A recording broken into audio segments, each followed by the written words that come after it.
Have you ever gone to a park or a friend's house or really anywhere that there are children and heard a parent say, if you don't stop that right now, your butt's gonna hurt?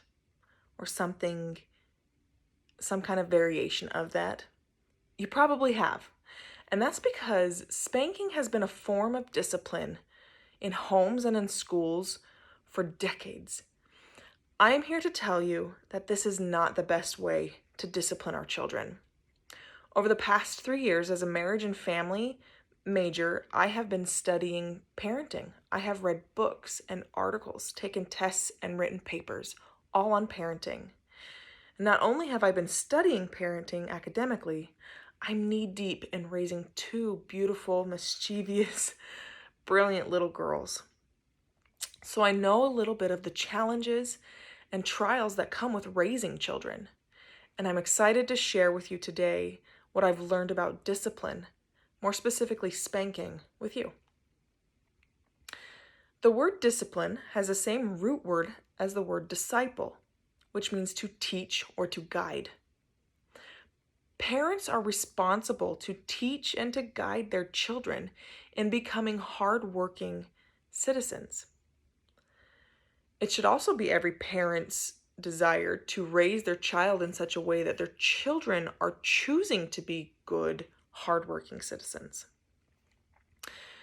While spanking, and we can include corporal punishment, does influence a child to do as they are told, it does not have a long-lasting positive effect. There's 3 things that I want to share with you today. The first is that spanking teaches our children to fear authority and to hide the truth. The second is that spanking teaches our children to use violence to get what they want. And third is that spanking does not stop the unwanted behavior in the long run. So let's start with the first one, the fear of authority and hiding the truth. Lindy grew up with 5 brothers and 1 sister. If you ask any of them about their experience growing up with their father and their relationship with their father, they would say that they were afraid of him. Lindy remembers being lined up alongside all of her siblings while their dad interrogated them to see who clogged the toilet. If nobody confessed, they would all get spanked. And if the person who did clog the toilet spoke up, that person would get spanked. This experience and others like it in their childhood has made them fear their father. It also made them fear telling the truth.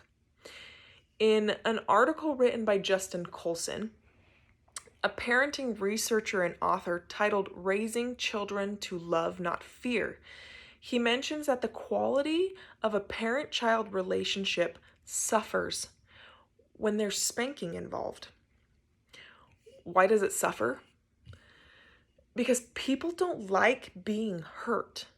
We avoid things that cause us pain. If that pain comes from a parent, we're going to avoid that parent.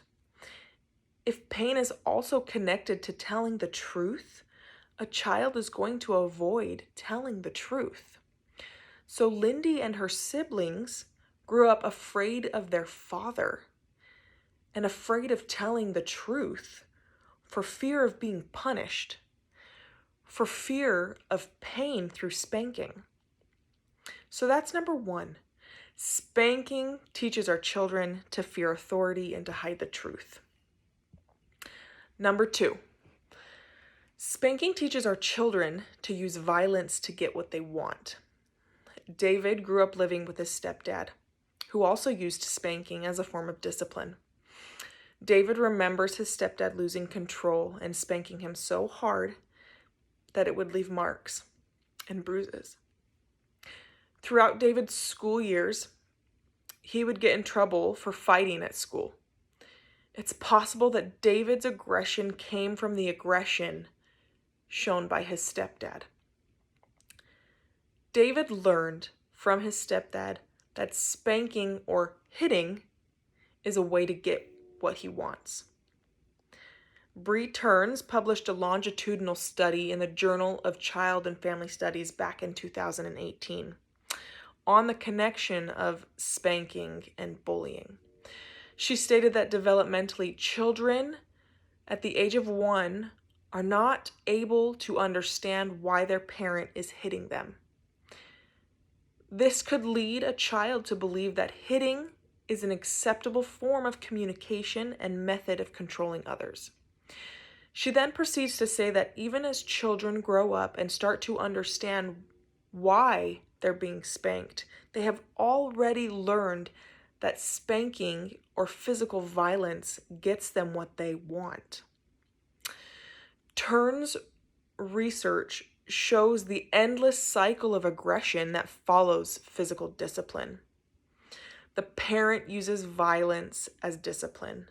The child then uses violence to get what they want from peers, which then leads back to the parent using more physical discipline.